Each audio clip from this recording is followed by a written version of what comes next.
My role model is the cadets that I met 3 weeks ago when I was in Karjat in India. Hi everyone, Jai Hind, Jai Bharat, Jai Mata Di. Welcome to my YouTube channel Merchant Navy Decoded. Today I've got a very special guest. That's Mark Cameron. He's COO Ardmore Shipping Company, and I really am blessed, sir. Thank you very much for coming on this platform so that you can share your insight. How are you doing, sir? I'm great, Praneet, and thank you for the opportunity. It's great to be here, and I welcome what you're doing and the effort that you're putting in to share knowledge. So I think so. That's what maritime leadership all is all about, and it's out here to learn from your vulnerabilities as a leader, the mistakes that you have made, and good things that you have done, so that we can inspire the generation coming ahead, and they can learn and make this whole maritime community proud. So, sir, without wasting even a single second, let's just start with the first question, and that is, sir, please tell us something about your family background and your initial years. Yeah, I was born in Ireland, in Northern Ireland, in the 1960s, in the mid 1960s, and from there I moved to South Africa in the 1970s with my parents. So I completed high school in South Africa, and I'm sure it's going to be a question you're going to ask me about shipping. But all I ever wanted to do was get into shipping, which I did when I was living in South Africa. So I did a academic school background. I wasn't a star pupil by any stretch of the imagination. But for me, it was more just a means to an end in terms of getting an education, getting through school so that I could get to work, because that's when fun starts. So I have interviewed Bjorn Hoggart, sir. I've interviewed Martin Kraft, sir. I've interviewed you. The common thing that I found is that you all three of you were interested in joining shipping. Whereas in my case, I wanted to do engineering, and I joined Merchant Navy by chance, not by choice. So I think so. This is one thing that you have to learn, that you're something passionate about and you want to do it, you definitely go rise to the occasion. So, sir, how did this come? Love for Merchant Navy came in your life or shipping? My father was a chief engineer a long time ago, and he would have been a chief engineer after the war. So he often said to me that he didn't want me to go into seafaring because it wasn't the same as what he had in his day. And of course, his stories were maybe a little better than what mine could be. But an interesting fact is that I was so determined to go to sea. And because I had an academic background, not an engineering background, I applied to go as a deck officer. And I should have realized, because my father is colorblind, but I am colorblind too. So I failed the eyesight test because I couldn't tell whether a ship was coming towards me, going away from me, or coming from the port side or starboard side because of my light inability to differentiate light colors. So I was still determined to go to sea. So regardless of failing the eyesight, I changed my application from deck cadet to engine cadet. So I think, yes, you're right, that determination has to be there if you want to make things happen. So this is one common question that I ask all my eminent shipping personalities. That is, when you started your career, do you ever think that your career is going to span over something, that you're going to someday become a chief operating officer in a company like Ardmore Shipping? Ever? I suppose no is the easy answer, because I think anybody, unless you were born with a parent who owns a shipping company, what are the chances? So the answer to that would be no. But I do a lot of work with people on career development discussions, and I internally here and also externally I mentor people to try to help them to say it's okay to dream a little. It's okay to have a bit of ambition, but when your ambition controls and becomes the dominant force in who you are, and when you trample over other people in sight of your own ambition, then you're on the wrong path. So I think always finding that balance of right degree of passion and energy and ambition working together is what can help you be successful. But there's some other tips along the way too. Okay, great, sir. So, sir, you joined Maersk in 1984, and you were for the next 17 years you were working with Maersk. So, can you tell me about these 17 beautiful years of your life? How were they? What did you do? Yeah, let me just rewind, because the Maersk connection actually came through a merger and through an acquisition. So I went to sea as a cadet with a company called SAF Marine back in the day, and SAF Marine was the South African main shipping company at the time. And I went as an engineering cadet. And I was one of those, if you do the textbook as we did it back then, where you had sea time, college time, and you were interplaying the two, and you went as a junior engineer.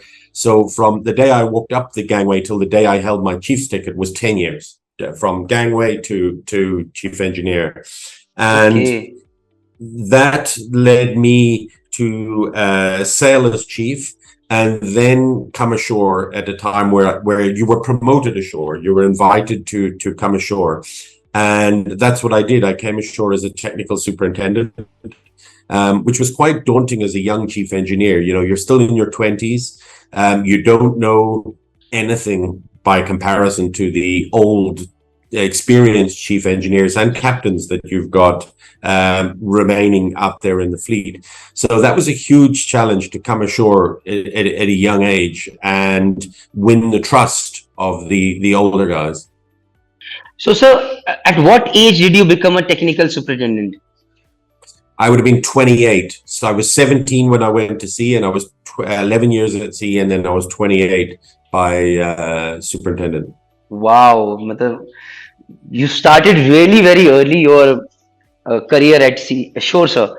Sir, initially when you become a technical superintendent, you are young, and you find those experienced chief engineers, captains who have been sailing for the last 20 years as chief engineer, 15 years as a captain. It would have been it was again like starting again from zero, scratch again. So how was that time as? What did you do to overcome Yeah. those challenges? I'm glad you put it that way, because that's very accurate and that's very right. Yes, you do. You start from all over again. I think the first thing you do is you keep your ego in check. And I'm not sure that as a 28-year-old getting promoted ashore, that I necessarily did that very well. But trying to keep your ego out of the equation is very important. And everybody has an ego. I think confidence is a scary, scary tool, and we all have it in our toolbox. Being overconfident is dangerous. Being underconfident is equally dangerous. So having the right degree of confidence is appropriate. But more importantly, I think trust is the most important criteria they have. When they look at you, they want to know, if Mark's telling me something, is he going to do it? When he leaves the ship, is he just going to, chuck his notes in the bin, or is he actually going to action what he said he would action? And I think the superintendent's role, the way I looked at it at least, was to help facilitate, to take roadblocks out the way, to make things better for the guys on board, and to help them do their jobs, rather than to be the boss or to be in charge or to be in control. Forget that as an idea. Great, sir. Very well. I think so. Trust. It is the hallmark of a good leader. If you can win trust, trust is the biggest currency in the world, and I mean that, sir. Sir, so till what time? Till how many years you were a technical superintendent? Again, I was very fortunate. So I was a technical superintendent for about 2 years, and then I was promoted to fleet director. So then I was running a fleet of about, I think it was 20 container ships. Okay. So my background and experience sailing was back in the 80s. You sailed on everything. So I sailed on bulk carriers, salvage tugs, fruit ships, container ships, general cargo ships. You name it, we had it. I didn't do tankers at that early stage. So when I was promoted to fleet manager, I was running a fleet of container ships. And it was pretty easy, really, because you knew the ships, you'd sailed on them yourselves, you knew the guys that you were working with because you'd sailed with them. So that familiarity was great. Then Maersk bought SAF Marine, and that's where I met Bjorn, actually. And Bjorn and I would be of a similar age, so we go back to 1999 together. And Bjorn was the integration officer for the Maersk and SAF Marine integration. And I really had a lot of respect for Bjorn because he came in as an equal, not as the conqueror, by way of sort of, having bought us. And his job was to integrate us effectively. And he did a great job. One of the first things they did was move me into crewing. And I thought, oh, that's, I'm an engineer. What am I doing in crewing? Dangerous place to be. But in truth, it was probably one of the best stepping stones of my career to take an integration at that early stage and challenge myself in an area that I had no knowledge. So one quality, like when you say that you and Bjorn Hogarth go long way back, that time when it was initial years for both of you starting into a career on shore, what was that one thing you liked about him during those years, initial phase? I'd say it's his integrity. Look, he's a bright guy, knowledgeable guy, he was back then, but his integrity meant a lot because integrity is sort of that foundation tool where you come back to it. Can you trust this guy? Can you believe in him? Is he motivated by the right things? Is what he says and what he does two things that are the same or two things that are different?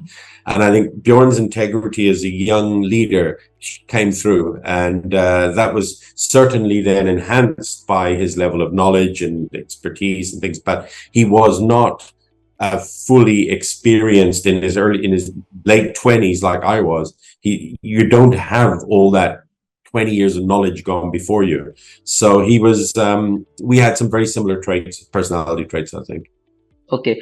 So you being a fleet director, you were playing on your strengths because you had been a chief engineer, sailing, everything was fine. Now suddenly coming to the crew section, where handling people becomes the most difficult challenge that anybody can face.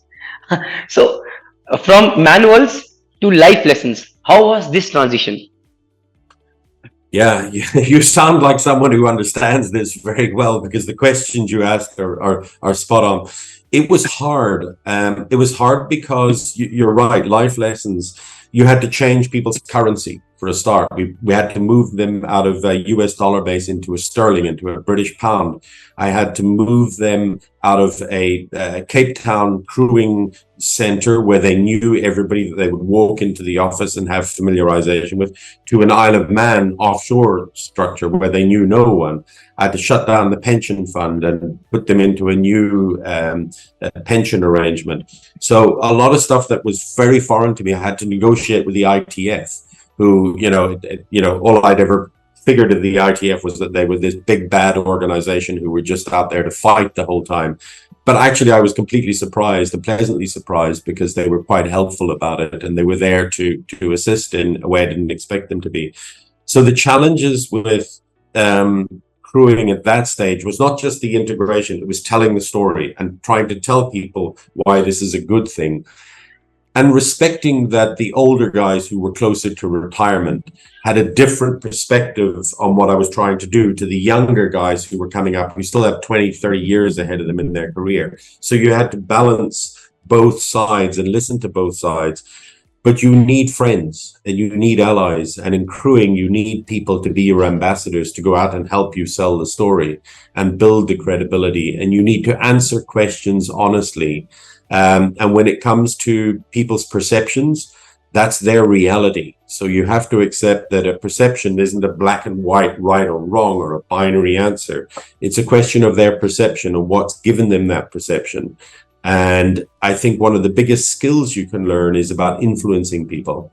Because if you don't have the power to change someone's perception, maybe you can influence them a little. Now, sir, this is question that I'm going to ask you later again, influence, because this is a very strong word for me, and I'm going to come back. But right now, so for how many years you were into this crewing thing? So then I was with Maersk. So I moved to London with Maersk in crewing. So I would have been a total of 3 years as the head of crewing. And then I took over Maersk UK's entire crewing operation, which was basically on an operational level, I'll stress, a responsibility for integrating the South African officers and ratings at the time into the Maersk UK pool. So that was about a 3-year position. And then I had an opportunity, as life would have it. I got 2 job offers at the same time in Vancouver in Canada. And I went, like, go figure, who gets two job offers in Canada at once? Okay, and what was those job offers that you got, sir? That was at the time with C-SPAN Ship Management, who were really just starting out. And a friend of mine was starting out there, Peter Curtis, as the one of the foundational members of C-SPAN. And the other was TK Shipping. And at that time, TK were on a growth trajectory. And they said to me, okay, you look like a pretty good guy. You've got an interesting background. We're prepared to give you a job offer, but don't get too hung up on the title and don't get too hung up on the job description. If you're prepared to take a chance on us, we're prepared to take a chance on you. And that's what I did. And I ended up actually, to be quite honest, I went back and started in TK as a technical superintendent title again. So again, don't get too hung up on what your title is, because it's more the opportunity and the job that you're doing that was of interest to me. So from Maersk, you know the value of the company, sir. You were a fleet director in crewing. Again, you started back to becoming a technical superintendent in a company that is growing, and there were a lot of challenges. And you started technical superintendent, but in the coming years, you became a vice president of strategy and planning. How come this transition happened? Yeah, so I spent 10 years in Vancouver, and they were 10 good years, because that was sort of that period of real, tanker great earnings. So TK just went from strength to strength. So the company's strength was one thing, was great time and great opportunity. We did a lot of acquisitions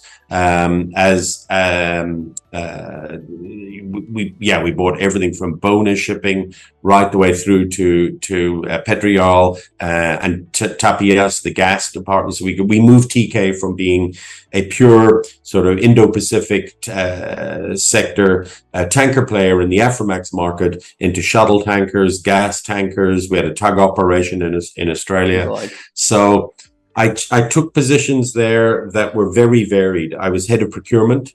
I had no clue how to operate a procurement department, and to take over as head was difficult as well, because there were obviously people in the procurement department much more qualified for the position than what I was. But I was brought into it for a reason, and that reason became clear to me over time, was that my skills and my background could help the procurement people who weren't technical.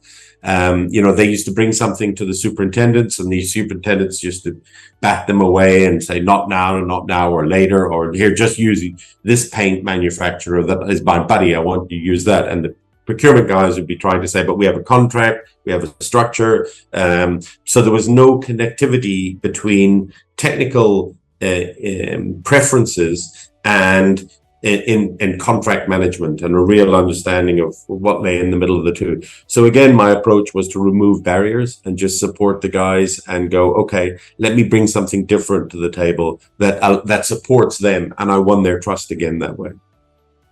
Awesome. So, sir, what I can see is your transition kept happening. You were again and again coming out of your comfort zone, getting into your stretch zone again and again, and taking up new challenges, which is what I think is the hallmark of succeeding in life. So, hats off to you, sir, on that. So, sir, now how did Ardmore Shipping Company came into the picture?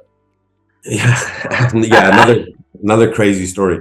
Well, that actually came in over a beer on a Friday in a pub in Vancouver. And I think one of the things that I've obviously done is I've moved a lot internationally. So I've been prepared to uproot and move around. And I'll say one thing, my family life suffered as a result of that.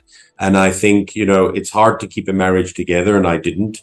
And therefore your kids and I ended up living in different countries. So I think there's a real sober reality to what I'm saying, because it paints a very rosy and sexy picture to go, you've had all these opportunities and been successful in that area. But finding a life balance is not that simple. So I would encourage everyone who's listening to this to just think, yes, don't get caught up in the emotion of the positives. The flip side is equally there. Anyway, over this beer at lunchtime, I was looking for sort of a new challenge, something to bring all this back together. And actually a guy that some people might know, a guy called Pankaj Khanna, who actually runs one of the big pool entities at the moment. Pankaj said to me, Mark, you know, your career's been great. You've done all these great things. He said, but what's the solid thing that you're really good at? You've done all these things, but what is it that makes you whole? And I always remembered that was a really good question. And my boss at the time was a guy called Graham Westgarth, who was who's now chairman of the V Ships, the V Group, and he was the chairman of Intertanko and various things. And Graham asked me the question of what was my legacy. And I was going like, I was in my 40s and I was going like, legacy? I've got like 20 years ahead of me. Why are we talking about legacy? But those two conversations kind of stuck with me. And I thought, what is it that I'm known for or good at? You know, you can be a jack of all trades. And I think as engineers, we are, right? We're pretty good at turning our hands to problems and solving problems. And we don't have to be the best engineer there is out there, but we just have to be a competent engineer. But in a shoreside job, it's slightly different. And thinking about legacy means like, what do you stand for? What are you about? What is it that people will remember you for? Is it just for moving around and taking a lot of opportunities and maybe getting a bit lucky? Or is it about something more substantial than that? So it happened that there was a guy in Ireland that was looking to set up a tanker company. He had a backing of $100 million of private equity from New York. And I flew over to Ireland and met him. He just so happened to be the former CFO of TK. I hadn't met him before that. And we just sort of sat down together and I said, well, what do you want to do? And he said, well, look, I want to start a shipping company. I want to start a tanker shipping company. I said, okay, that's great. But what type of company do you want to run? And we talked about it and I asked him some fundamental questions at the beginning. And then I realized I could work with this guy, and that's Tony Gurney, who's our CEO. And the reason why I felt that I could work with him is because we both wanted to build a company that had a soul. So a company that was real. One of the first questions I asked was, do you want to just buy and sell and trade ships and we just asset play and we just, you know, sort of asset in, asset out. We don't care about the guys who run the ships. And he said, no, he said, I want to build a proper company. I said, a company with a soul. And he said, yes. And I thought, well, that alignment doesn't come around too often. So already from that fundamental point, we had the right concept or of idea of what we wanted to do together. So we started with one ship. I resigned from TK and we started with one ship. And we built that up over time. We IPO'd in New York in 2013. We built some new buildings. And I think at the peak, we've had 27 owned vessels. We're currently at 23 because you do buy and sell some ships. But it's been really exciting. And through that, we've had a lot of opportunities. It's been a tough time to start a shipping company in 2010 and lose a lot of money over the, you know, kind of period of 11 years has been tough through 2011. Fortunately, through 2021. Fortunately, 2022 has been a good year for tankers, and we're all enjoying the benefits, albeit unfortunately as a result of the war.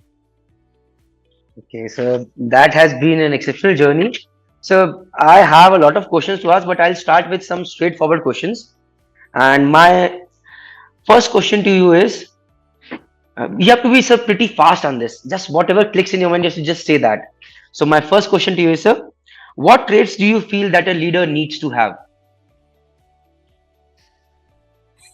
Integrity, an ability to communicate, and communicate is talk as well as listen, and vision, because I think a leader is paid to think, and you have to think, and in order to think, you need to have a vision. So I'd say those three things. Great, sir. So any mistake that you made as a leader in your past that you regret today? Yeah, I think I'll tell you one that I made. I took an accounting originally and I dismissed it as sort of a second tier unnecessary evil that every company needed to have.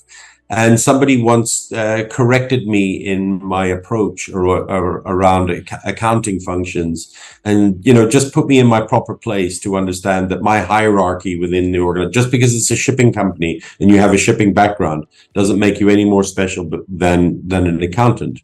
And I think being put in your place and respecting that every discipline in a business has its rightful place and one can't function without the other.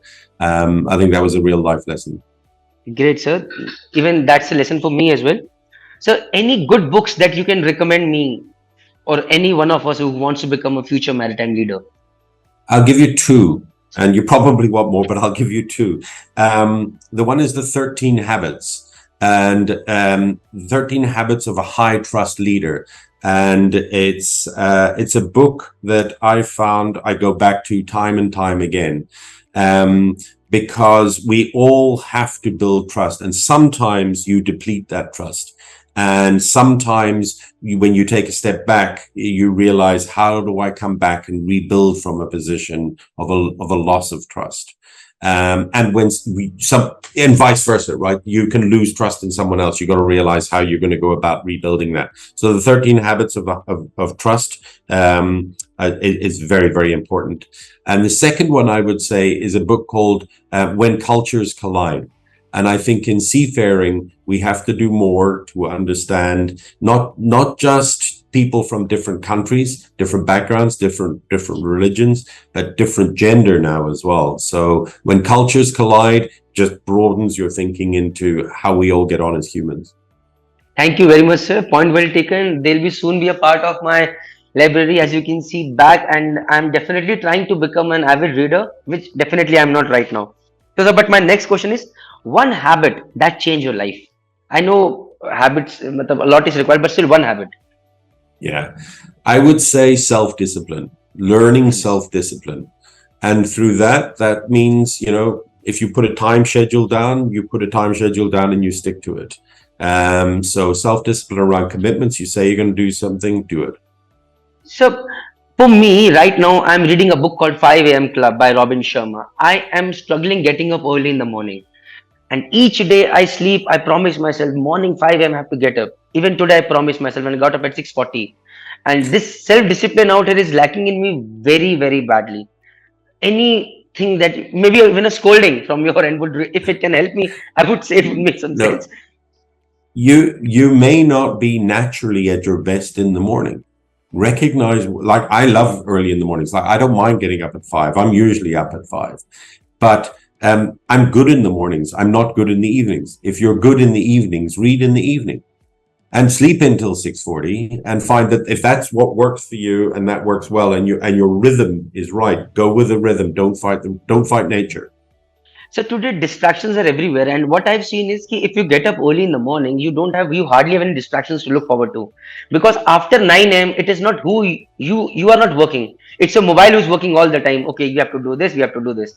So those initial 3 to 4 hours early morning, even if I'm not a morning person, I believe habits have to be cultivated if you really want to become something. And if you feel the need of the hour is to wake up early, you have to do that. And this is where I feel tremendously let down on myself. And that is why I guess meeting people like you can maybe change my mindset sooner or later. We've all got it. Like, I'm trying to exercise more in the mornings as well, right? So, and maybe exercising first is a good way to do, change that rhythm out of getting out of bed and reading, because that's hard. That's hard. So, do you any times go through any phases of having self-doubts? If yes, how do you overcome those? Yeah, it's another good question. I love the questions you're asking. There's this thing called an imposter syndrome. And sometimes you sort of sit back and you go like, do I really deserve to be here? I don't have any more knowledge than the next person. So sometimes those self-doubts are very evident. And every time they happen, I welcome them, because it keeps that ego in check. And it just brings you back down to a sense of reality. You don't know everything and you haven't seen anything. But what you have to know is, who do I call when I need to call someone to ask something? And the network of connectivity and the expansive network of people that I have that I can call friends in the industry is probably one of the most important support infrastructure networks that I have. Great, sir. So, what was the turning point of your life? If you have to say one, there can be many, but one major turning point of your life. I would say the biggest turning point in my life has been when I've realized that I've been wrong as a balanced parent. Right. And by that, I refer to what I said before. I think there's a turning point in your life where your career can be everything, and your career can be so important that you lose sight of family, and you lose sight of the relative importance of keeping other people and other people's ambitions and goals as a family together, and for it not to be that male dominated leader that you think you are so good at work, to try and be that same person at home. So I think that would be an honest turning point for me. So, again, this has been an honest answer, and I really appreciate coming out in open regarding this. But, sir, uh, I am at this age, I'm 38 years old. I have a lot of ambitions. I don't sail much because I wanted to give time to my family out here. And when I started this thing, and suddenly it became a purpose of my life. But now I'm so busy that I have a 5-year-old son, I have a 4-month-old daughter, and I don't have time for them. There are a lot of regrets coming up. My father, he's an old man. I don't sit with him for 30 minutes in a day. I don't have time for all this stuff. I keep regretting. Then again, I make the same mistake. I keep regretting. Then again, I make the same mistake. I think I'm in that same vicious circle. How to Yeah. overcome this? Well, it's a vicious circle in some ways of selfishness, in some ways. But then there's a sense also of, obviously we're all driven and motivated by different things. And, we all have to make money to survive. Very few of us have the good fortune of not needing a job that brings in revenue. I would say that, if you have a supportive wife, check in with her and ask her, how absent are you as a parent? How much of your time is somebody else putting into being the parent for those kids? And if that's substituted by a grandparent or somebody that you have great faith and trust in, then maybe you can make peace with that. But in truth, there is nobody who can substitute you as a father. There isn't. And there's nothing that I can do or say that can make that any better than what it is. But if you have a family infrastructure and network around you that's supportive and understanding and genuine in their delivery of that, then good luck. But you can already see by what you're saying that it's playing on your mind. And yeah, that is something you probably want to spend some time thinking about. And actually, Definitely, sir. I'll do that, sir. So my last question is, who is your role model and why? interesting. I wondered if you'd ask that question. I'm going to give you an answer that's probably you have to try to understand this. My role model is the cadets that I met 3 weeks ago when I was in Karjat in India. And why would it be the cadets and not someone at the other end of the industry or their career? Because they're the future, and because they're the hope for the future. When I look at the training and the ability for young people today to absorb knowledge in a way that when I was around, and maybe when you were in those training colleges, we didn't have those opportunities for compressed learning and for connectivity and for an inquiring mind to have information given to you in a way that you can just absorb it so much faster. So I'm inspired by the cadets because I think the energy transition that looms ahead and the efforts that particularly we as engineers are going to have to consider when the world moves to different energy forms. These are the guys, the cadets today are the ones who are going to be living that. For us just a dream at the moment about, taking a reciprocating engine and replacing it with a fuel cell. They're going to be living it. So they are my hope, my dream, my inspiration, and they're my heroes. And I wish them all the very best, the men and women that are cadets today. Well, that's a great news for the young Indian seafarers, especially students at Anglo-Asian Maritime Academy. That's what sir is talking about. So I have around throughout this conversation, I wrote down those 3 points where I have to learn because again, these sessions are not just for the people out there; they're for me as well. So I have a very important question, and that is, what is the difference? I don't know whether probably it has been ever asked or it has been made up by my mind. That is, what is the difference between an inspiring leader and an influencing leader? Because you Hmm. mentioned that word called influence, and there's a big difference, I believe so. Let me know your Yes. version, sir. I would say that someone with influence is someone who can take a position without power and get people to listen to an idea. So, for an example, if you have a board, if you're running a company with a board, and even me in my COO capacity, if I can influence the board in a certain way to get to a certain outcome, I can only do that by presenting clearly and cohesively a position, a theory, and an outcome, and get my board to support it. And they might have different opinions. So I can only do that through research and effort and through being knowledgeable on my side. And the other kind of leadership that you're talking about, where you really have that sort of inspirational sort of leadership side, is one where you can take life's lessons and package them all up and tell stories and influence people